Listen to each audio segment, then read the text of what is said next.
எல்லோருக்கும் வணக்கம்.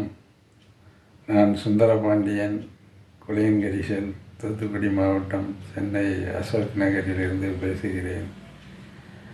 அறிவுடையார் எல்லாம் உடையார், கடின உழைப்புக்கு ஈடு இணை ஏதுமில்லை என்பதுதான் இன்றைய தலைப்பு.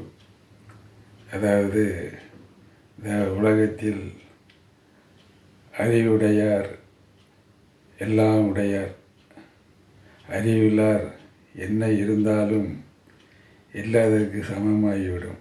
ஆகையால் அறிவுடையார்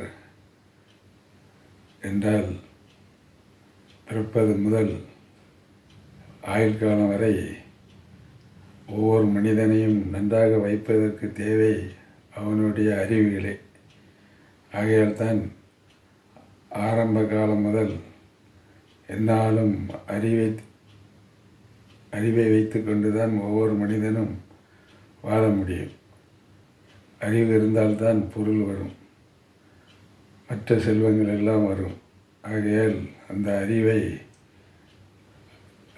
என்றால் என்ன என்று முதலில் தெரிந்து கொள்வதற்காக அறிவு பசியாக இருக்க வேண்டும். நாம் நினைப்போம் வயிற்று பசி மட்டும்தான் பசி, காம பசி தான் பசி என்று நினைப்போம். அதில்லை. வாழ்க்கையை நன்றாக வைத்து கொள்வதற்கு அறிவு மிகவும் முக்கியமான ஒன்று. ஆகையால் தான் அறிவு பசியாக இருக்க வேண்டும். எப்பொழுதும் எதை பார்த்தாலும் வாழ்க்கையில் தெரிந்து கொள்ள வேண்டும் என்று நினைக்க வேண்டும். நன்றாக வாழ வேண்டும், நன்றாக இருக்க வேண்டும் என்று தான் எல்லோரும் ஆசைப்படுகிறோம்.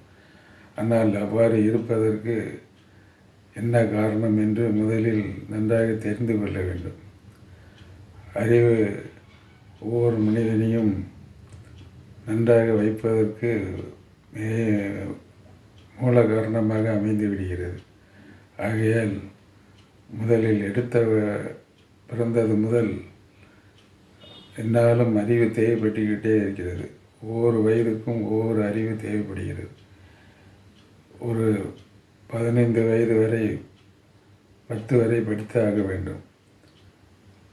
20 வயதுக்குள் டிகிரி முடித்து குறைந்தது ஒரு டிகிரியாவது முடித்திருக்க வேண்டும். அப்பொழுதுதான் ஒரு பேசிக் அடிப்படை கல்வி ஒரு மனிதனுக்கு கட்டாயம் அவசியம். அது இருந்தால்தான் அடுத்த மற்ற இதுகள் என்ன என்று தெரியும். ஏபிசிடி தெரிந்தால்தான் மற்ற ஆப்பிள் என்று எழுத தெரிவது போல 1 2 தெரிந்தால்தான், கணக்கு பாடம் தெரிந்திருந்தால்தான் அடுத்தது இந்த உலகத்தில் நாம் எவ்வாறு சம்பாதிக்க முடியும் என்று கணக்கு போட்டு மற்ற பொருட்களை சம்பாதிக்க முடியும். ஆகையால் ஒரு வாழ்க்கையில் 20 22 வயது வரை கல்வி மிகவும் அவசியமான ஒன்று. ஆகையால் எப்பாடுபட்டினாலும் கல்வியை கற்றாக வேண்டும். அவ்வாறு கற்கும் காலங்களில் ஒவ்வொரு வருடம் படிக்கும்போதும் 6 சப்ஜெக்ட் இருக்கிறது. அதே போல தான் வாழ்க்கையில் படிப்போடு மட்டுமல்லாமல் என்னாலும் 6 சப்ஜெக்டுகள் இருக்கிறது என்பதை மனதில் கொண்டு ஒவ்வொரு வருடமும் 6 சப்ஜெக்ட் பள்ளிக்கூடம் படிப்பதோடு மட்டும் இல்லாமல் மற்ற சாதாரண நாளைகளுக்கும் 6 சப்ஜெக்டுகளாக வைத்துக்கொண்டு, ஒன்று நாம், 2வது நம் குடும்பம், 3வது நம் தொழில், மற்றது நம் பிள்ளைகள், நம்மை சார்ந்தவர்கள், இப்படி என்று ஏதாவது ஒரு 6 சப்ஜெக்டை வைத்துக்கொண்டு அதன் மூலம் நல்ல கருத்துக்களை தெரிந்து கொள்ள வேண்டும் என்று என்னாலும் அறிவு பசியாகவே இருக்க வேண்டும். அப்பொழுதுதான் நம் அறிவு வளர்ந்து வெள்ளத்தனைய மலர் நீட்டம் மாந்தருக்கு உள்ளத்தனையது உயர்வு என்று சொல்வது போல நம் அறிவு வளர்ந்து கொண்டே இருக்கும். அறிவு உடையார் தான் எல்லாம் உடையார். அறிவிலார் என்ன இருந்தும் இல்லாததுக்கு சமமாகிவிடும். ஆகையால் அறிவுடையர் கையில் பணமே இல்லை என்றாலும் சம்பாதித்துக் கொள்வார். அறிவுடைய இல்லாதவர் கையில் பணத்தை எவ்வளவுதான் கொடுத்தாலும் சிறிது நேரத்தில் காலி பண்ணிவிடுவார். ஆகையால் அறிவுடையவர்கள்தான் பணம் இல்லை என்றாலும் சம்பாதித்துக் கொள்வார்கள். வாழ்க்கையில் பணம் மட்டுமே சம மூல வாழ்க்கையை நன்றாக வைக்கிறது பணம் மட்டும் அவசியம்தான். ஆனாலும் பணம் மட்டுமே எல்லா நிம்மதியும் கொடுத்து விடாது. ஆகையால் அறிவு இருந்தால்தான் நம்மளை சார்ந்தவர்களும் நம் உறவுகளும் நம் நிம்மதியும் நம் உடல் ஆரோக்கியமும் வருவதற்கு வெறும் பணம் மட்டும் இருந்தால் பத்தாது. ஆகையால் பணத்தோடு நல்ல அறிவு இருந்தால்தான் அறிவை வைத்து கொண்டு வாழ்க்கையில் என்னாலும் அந்த சிந்தித்து செயல்படும் ஆற்றல் இருந்தால்தான் அதுவரைக்குத்தான் வாழ்க்கை. ஆகையால் என்னாலும் ஒவ்வொரு நிமிடமும் அறிவை எங்கே தேடுவேன் என்று நினைத்து கொண்டு அறிவு பசியாக இருந்தால்தான் என்னாலும் அனுபவ பாடம் ஒரு நல்ல அறிவை கொடுக்கும். 5 10 தான். 5 11 கிடையாது, 9 கிடையாது. இது கணக்கு பாடம். அதே போலத்தான் அறிவை கொண்டு ஆபத்து வராமலும் அழிவு வராமலும் காக்கும் கருவி அறிவு. ஆகையால் ஒரு மனிதனுக்கு ஆபத்தும் அறிவும் வராமல் காக்குகின்ற கருவி அறிவு. ஆகையால் அறிவை நன்றாக எங்கிருந்தாலும் தெரிந்து கொண்டு ஒவ்வொரு நிமிடமும் அனுபவித்து அதில் நல்லது கெட்டதை தெரிந்து கொண்டு ஒரு இன்பம் வந்தாலும் அதில் உள்ள நல்லதை தெரிந்து கொண்டு துன்பம் வந்தாலும் அதில் உள்ள சாதக பாதங்களை தெரிந்து கொண்டு நாம் அறிவை வளர்த்து கொள்ள வேண்டும். அப்பொழுதுதான் நாம் நன்றாக அறிவை வளர்த்து கொள்ள முடியும். அப்படி இருந்தால்தான் அறிவு பசியாக இருந்தால்தான் நம் அறிவு நன்றாக இருக்கும். ஆகையால் நாம் முதலில் அறிவை நன்றாக வளர்த்து கொள்ள வேண்டும். அறிவுடையார் எல்லாம் உடையார். ஆகையால் அறிவை நல்லபடியாக பயன்படுத்தி வாழ்க்கையில் நல்லதாக ஆக்கிக் கொள்ள வேண்டும். 2வதாக கடின உழைப்பு என்றால் எல்லாரும் உழைப்பதுதான் மனித இயல்பு. என்றாலும் கடின உழைப்புக்கு ஈடு இணை ஏதுமில்லை என்றால் எண்ணியது முடிதல் வேண்டும், நல்லதை எண்ணல் வேண்டும், திண்ணிய நெஞ்சம் வேண்டும், தெளிந்த நல் அறிவு வேண்டும் என்றார்கள். ஆகையால் எண்ணிய காரியத்தை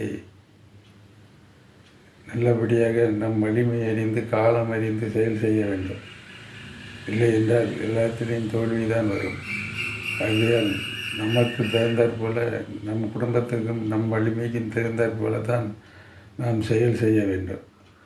அதுவும் கடின உழைப்பு, சோம்பல் பார்க்காமல் காலை 4 மணி முதல் இரவு 12 மணி வரை காலம் நம் கையில் இருக்கிறது. ஆகையால் அந்த 8 மணி ஒரு நாளைக்கு 24 மணி நேரத்தை நல்லபடியாக பயன்படுத்தி 8 மணி நேரம் தூங்குவதற்கு மட்டும் 8 மணி நேரம் என்றால் 6 மணி நேரமும் கூட அதுக்கு தேவையான அளவு போதும். மற்றபடி இடையில் 1 மணி நேரம் ஓய்வு. மற்ற நேரம் எல்லாம் உழைப்பு என்று உழைத்தால்தான். உழைப்பு என்றால் பெரிய மூட்டையை தூக்கி தலையில் வைத்து கொண்டு போடுவது மட்டுமல்ல, படிப்பதும் உழைப்பு தான். நல்ல கருத்துக்களை தெரிந்து கொள்வதும் ஒரு உழைப்பு தான். இவ்வாறு உழைப்பு என்று நினைத்து கொண்டு ஓயாமல் ஏதாவது என்று ஆயுள் காலம் பூரா ஏதோ நல்லபடியாக பயன்படுத்தினால்தான். உழைப்பு என்று சொல்லி பயனில்லாத செயல்களையும் அறிவில்லாத செயல்களையும் செய்துவிடக்கூடாது. அன்பு என்ற பெயரில் அன்பாக இரு என்று சொல்லிவிட்டு அறிவில்லாத செயல்களை செய்துவிடக்கூடாது. ஆகையால் எந்த வகையிலையும் உயிருக்கு ஆபத்தும் அழிவும் தரக்கூடிய செயல்களை செய்யாமலும் இருந்தால்தான் நம் அறிவு நம்மளை நல்லபடியாக காப்பாற்றும். அதே போல் உழைப்பும் நம்மளை முன்னேற்றும். ஆகையால் தான் கடின உழைப்புக்கு ஈடு இணை ஏதும் இல்லை. ஆகையால் உழைப்பு என்று நினைத்துவிட்டு மாடாய் உழைத்து விடக்கூடாது. மனிதனாய் உழைக்கிறதுக்காக தெரிந்து கொள்ள வேண்டும். மனிதன் என்பவன் இந்த ஒவ்வொரு பிறவியும் ஒவ்வொரு மனிதனும் ஒவ்வொரு பிறவியில் நல்ல ஒரு அவதாரம்தான். ஆகையால் அந்த மனித பிறவியை நல்லபடியாக பயன்படுத்தினால்தான் நாம் நன்றாக வர முடியும். ஆகையால் வாழ்க்கை என்பது ஒரு அரிய பிறவி. அதை நாம் நன்றாக பயன்படுத்தி கடின உழைப்போடு விலங்கினருக்கும் நம்ம மனிதருக்கும் வித்தியாசம் இருக்கிறது. இப்போ உள்ள காலங்களில் மனிதனாக வாழ தெரிந்து கொள்வதில்லை. மிருகத்துக்கும் மனிதனுக்கும் வித்தியாசம் இருக்கிறது. மனிதர்களும் மிருகங்கள் போல எல்லா செயல்களும் செய்ய ஆரம்பித்து விடுகிறார்கள். ஆகையால் மனிதனாக வாழ்வதற்கும் பணத்தை கொண்டு சிறந்த செயல்களை செய்வதற்காக மூலம்தான் வாழ்க்கை நிம்மதி அடைய முடியும். பணம் மட்டும் இருந்து விட்டால் போதாது. அதற்குரிய அறிவோடும் கடின உழைப்போடும் இருந்தால்தான் வாழ்க்கை நல்லபடியாக அமையும் என்பதை இந்த நேரத்தில் தெரியப்படுத்தி கொள்ள விரும்புகிறேன். நன்றி, வணக்கம்.